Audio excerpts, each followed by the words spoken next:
You're all right. Welcome to episode 2 of Pod Save the King. This is our episode on society. We'll also have 2 more episodes out on history and politics. So to start off, we'd firstly like to thank our previous listeners. We can happily say, and very surprisingly say, that we've received 209 podcast downloads, which is far more than we could have ever imagined. About 209 more. Absolutely. And the fact that we spread over 4 continents, it's unbelievable. So we'd firstly like to start this by saying thank you to listeners in the United Kingdom, the United States, Canada, Australia, Germany, Switzerland, Brazil, and hopefully many more. So we'll start with a brief summary of this episode. So we invite you to listen in as we share our opinion on the modern idea of Christmas. As it's, the 4th of December and most people, should I say, will have the Christmas trees up. We're going to discuss how we lost the true meaning of Christmas. Has Christmas been moulded into a commercial event? And what could this mean for future generations? So our first topic is, we thought it'd be a really good idea to discuss our personal Christmas traditions. So, Auntie Alison, would you like to start off? Yes, certainly. So, certainly as I've grown up, Christmas has changed very fundamentally. It was, when I was a child, a very magical time, and there was a big build-up to Christmas. Not in the same way it is now, but it was more of an inside feeling, an emotion as you approached Christmas. And for my memories, my personal Christmas traditions was Blue Peter, when they used to make like a candelabra out of 2 coat hangers, and which was covered in tinsel, and they put candles on. And I think it was very much like this magical feeling inside that, something great was going to happen. Father Christmas was going to deliver presents. The personal tradition in my household as a child was you had to go to bed early on Christmas Eve, and you couldn't go downstairs until everybody was up in the morning, and then you go in the front room and all the presents. There was 3 children, so there'd be presents piled high in 3 locations. But I wanted to savour every moment of opening my presents, so I'd open them really slowly. And my mum would be saying, "Come on, go on to the next one." My brothers would just turn the paper and there'd be toys flying all over the place. But I just wanted to savour that moment, because once all the presents are open, that in a way to me was like almost like the end of Christmas, because that anticipation had been realised. What about yourself, Connor? So, me and my sister would wake up early on Christmas morning, jump on Mum's bed until she woke up for us. And the night before, looking back now, Mum put so much effort into the living room at Christmas. She's very particular with a Christmas tree, so every bauble has an exact place that it's got to go in, and me and Chloe definitely couldn't touch the Christmas tree. Waking up in the morning, she'd line us up on the stairs, youngest last and oldest first, which would be Mum. And she'd have to go downstairs and check if Santa had arrived. And we'd have a look, and she'd squash tomatoes into the carpet as if Rudolph had done it with his foot. And she'd make boot prints and stuff like that to make it look like, Santa had actually been in our living room. A lot of effort really into it. And like you said, with the 3 piles, there was 2 piles in my house, presents for both me and my sister. And it was that magical time where, we all came together, and obviously we'd have breakfast and stuff like that. And it was nice because it felt like time just stopped, and you was there in the front room with your family, celebrating a time which brings us closer together. Yeah, absolutely. So was your Christmas the 3 of you? It was the 3 of us, yeah. Me, Mum and Chloe, my sister, yeah. So did Mum make a Christmas dinner? She didn't, so we'd go down to my nan's at Christmas. And my nan would make Christmas dinner there. Now, my nan used to live in a terraced house. It was like quite a cramped house when everyone was there together. I always remember one Christmas, and it will always resonate with me. We're all being really loud and boisterous and dead excited. The adults as well. And my nan, she took 2 cups because she was washing the dishes, and she threw them into the sink, and she shouted the words, "I can't cope." And the house just silence. You could hear a pin drop, because when my nan gets angry, you know that she's angry. So yeah, that'll always be a strong memory at Christmas. Yeah. I think you wanted to talk about Uncle Joe's experience of Christmas. Yes, absolutely. So my husband's parents grew up in Hungary, so their traditions were a bit different, still quite European. But we were just talking earlier on that they were allowed to open one present on Christmas Eve, which we didn't even see the presents in my house until Christmas Day because Father Christmas hadn't arrived. But I do remember going to Joe's mum and dad's and his mum making poppy seed cake, and she'd buy these tiny black poppy seeds and laboriously grind up what seemed to be like 10 pounds of them to make this cake. A lot of effort, where we all just go out and buy it now, don't we? Yeah. And I was talking to somebody fairly recently that in Ireland, they put up their Christmas trees, obviously probably similar time to us, but then they take them down on Boxing Day. Oh, right, Which okay. is quite different from England, isn't it? So I guess that each country probably has its own slight twists on Christmas, doesn't it? Yeah, and I find it interesting, especially with Ireland as well, because it's not very far away from England, so the fact that traditions can be so dramatically different. Yeah. Yeah, it's quite mind blowing. Yeah. So I mean, we invite you to send your Christmas traditions through email at podsavetheking22@gmail.com. But on that note, I think we should move on to our topic 2, which is a vegan Christmas. I'm sure many people have seen, the recent advert that's been released by, I'm not exactly sure of the vegan group, but it basically entailed, if you haven't seen it, an animated turkey. She was a mother, assuming, and she had to throw her, animated child, the turkey baby, out of the truck. And I think it was recognised that it was saving its life from, obviously, the slaughterhouse. Now that little turkey then managed to find a family, and then it was kind of, it'd play with the family, and the family would treat it as a member. And then at Christmas they had a table of vegan foods. So vegan alternatives, I can't remember exact things, but it was, the main idea of the advert was to show that there is vegan alternatives. What do you make of that? Wow. I'm not sure I want to share what that image brought up in my mind. Maybe I'll share that just privately with Connor afterwards, but because it might be a little bit too controversial for this podcast. But setting that aside, absolutely, vegetarianism, veganism has exploded, certainly in this country. The alternatives are endless, and you can get almost anything that's a Big Mac that's not a Big Mac. You can get beef Wellington that's not beef Wellington. Typical nut roast is what's always mentioned at Christmas with veganism. Now, I find it a bit difficult to talk about this in a way because I kind of see both sides.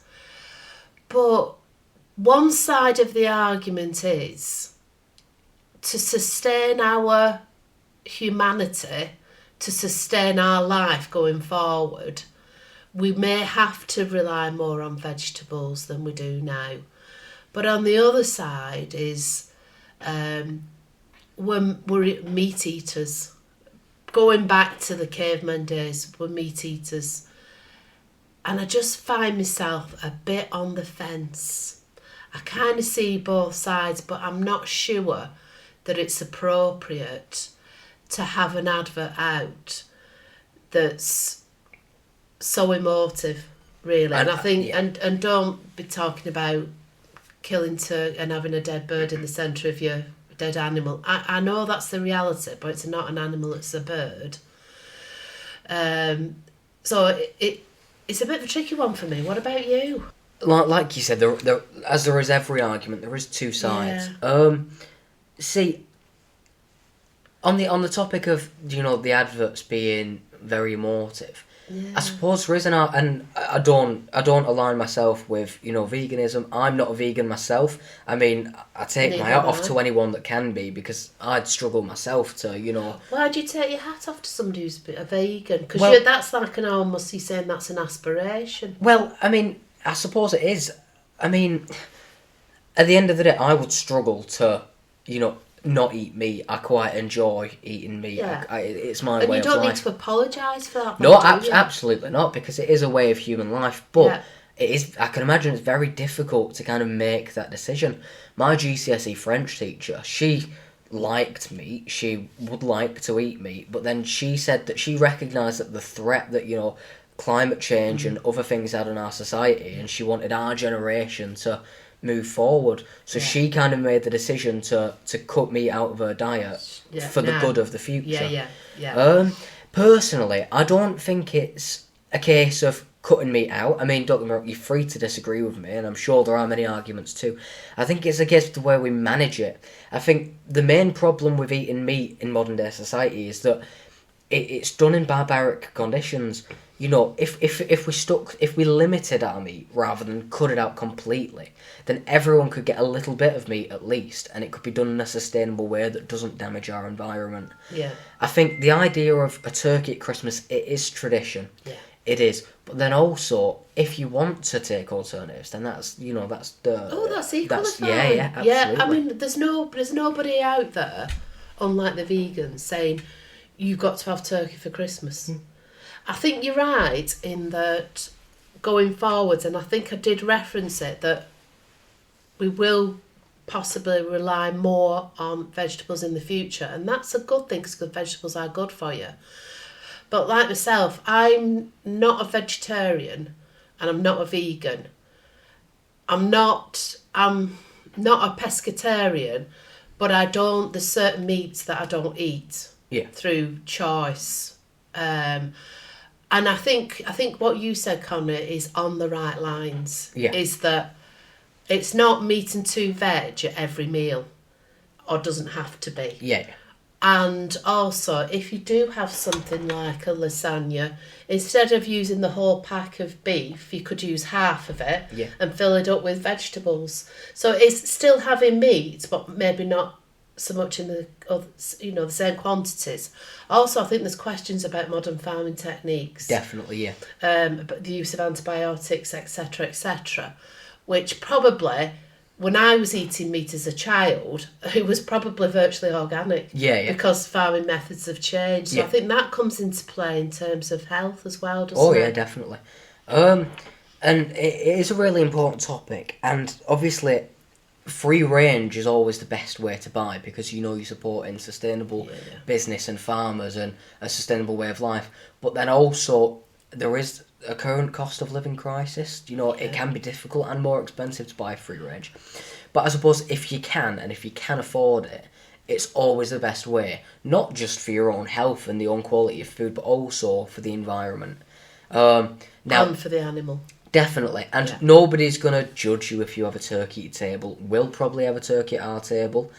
It's just a case of discussing these topics and raising awareness about them. And, I suppose if we can find alternatives and we're happy with those alternatives, then there's not many reasons not to use them.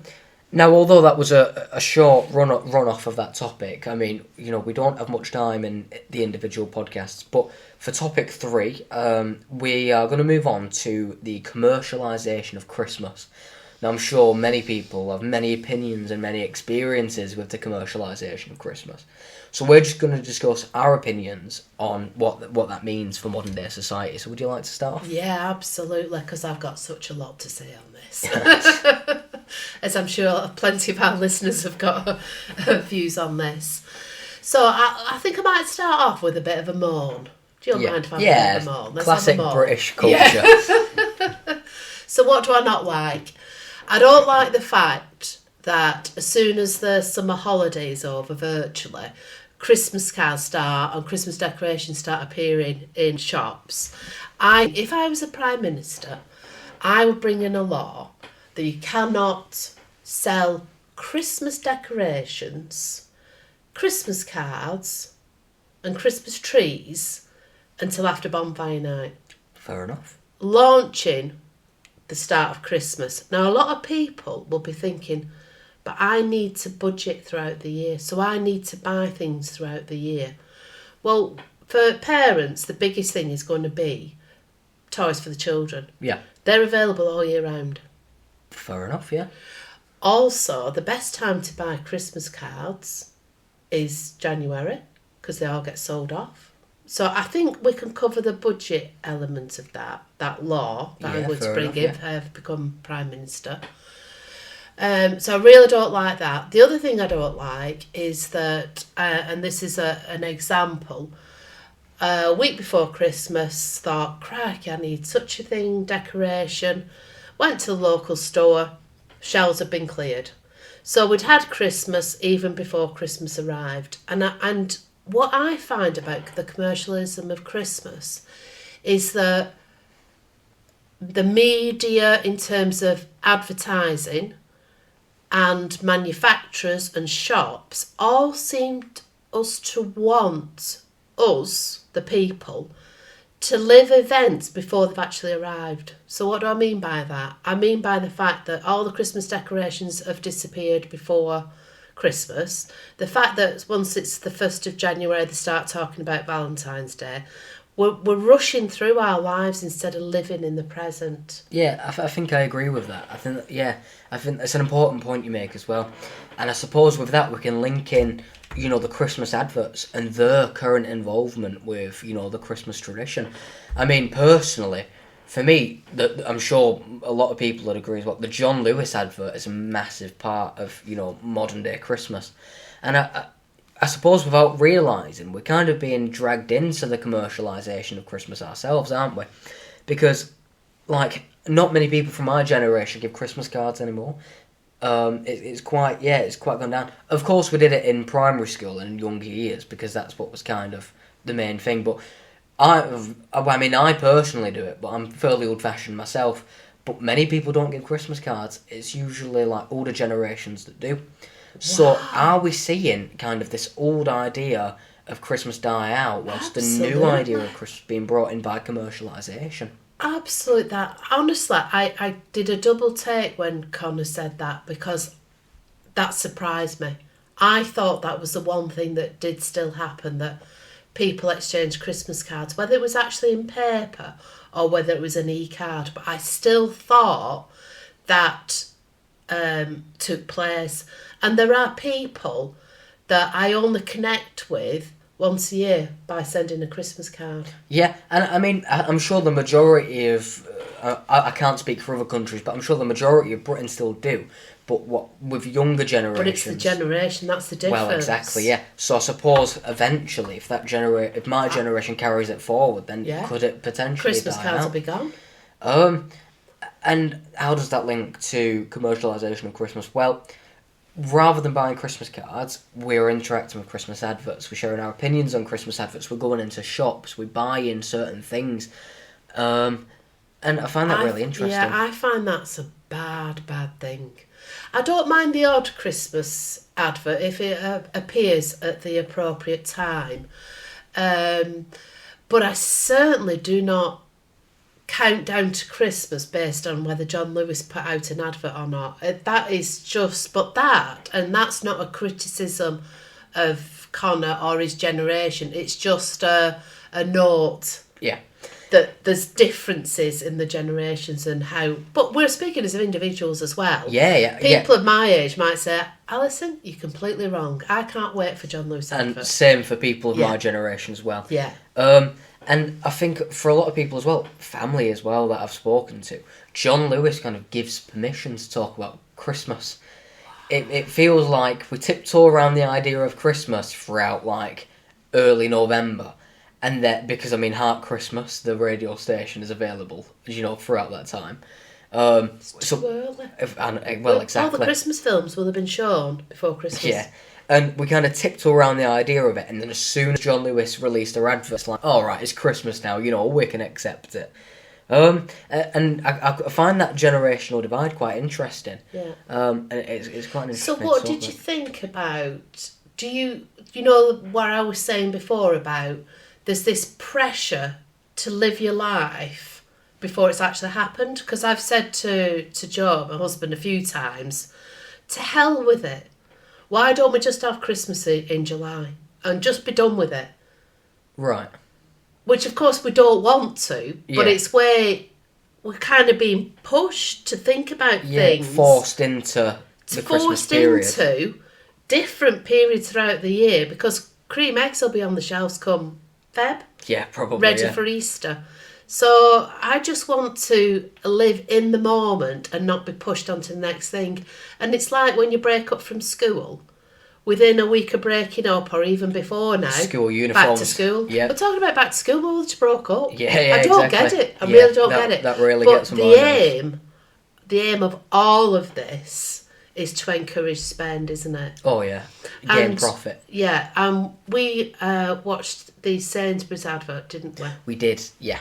In PodSave History, which will be up at the same time as this podcast, we will be discussing, the Christmas truce, among other, historical Christmas traditions. So please, after listening to this podcast, go and find that on our website or on your podcast app, whichever one you want.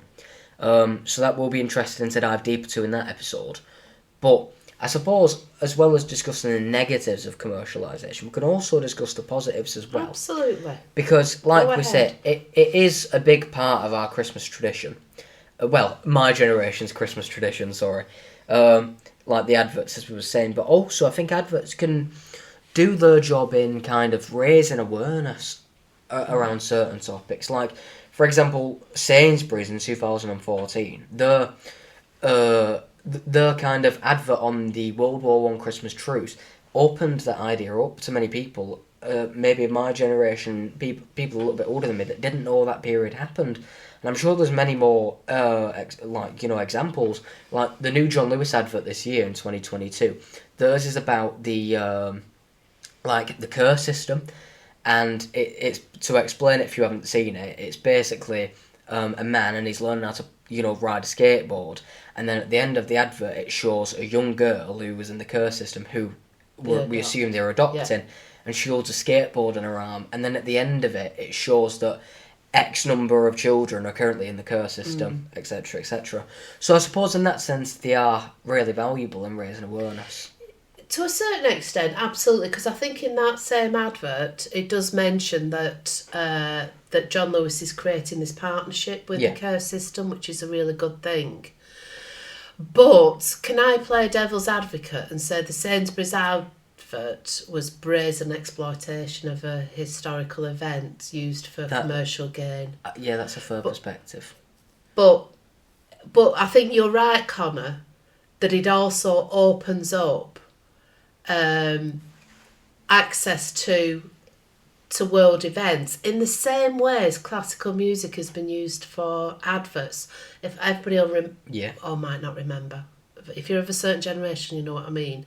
The Hamlet adverts. I can't even believe that I'm talking about an advert that promoted cigars. Well, that it did. Yeah. It really did happen, honestly. And there's other adverts that's used classical pieces of music that people have thought, oh God, that's brilliant. What is it? Yeah. So I think there's the good and the bad. There's the good positive side and the flip side, as there is in most other. Yeah, and unfortunately we're gonna have to cut it short. But we'd like to, as we said at the beginning, thank you for listening to our previous podcast and thank you for listening to this current podcast. If you have any opinions or want to share your opinion of what we've been discussing, email us at podsavetheking22@gmail.com. Message us on our Instagram, pod.save.the.king. If you would like to find our podcast website, you can find us at https://podsavetheking.buzzsprout.com. We're available on Apple Podcasts, Spotify, Amazon Music, and many more podcast apps. So whatever your favourite podcast app is, you can find us on there. And yeah, that's a goodbye from me. And goodbye from me.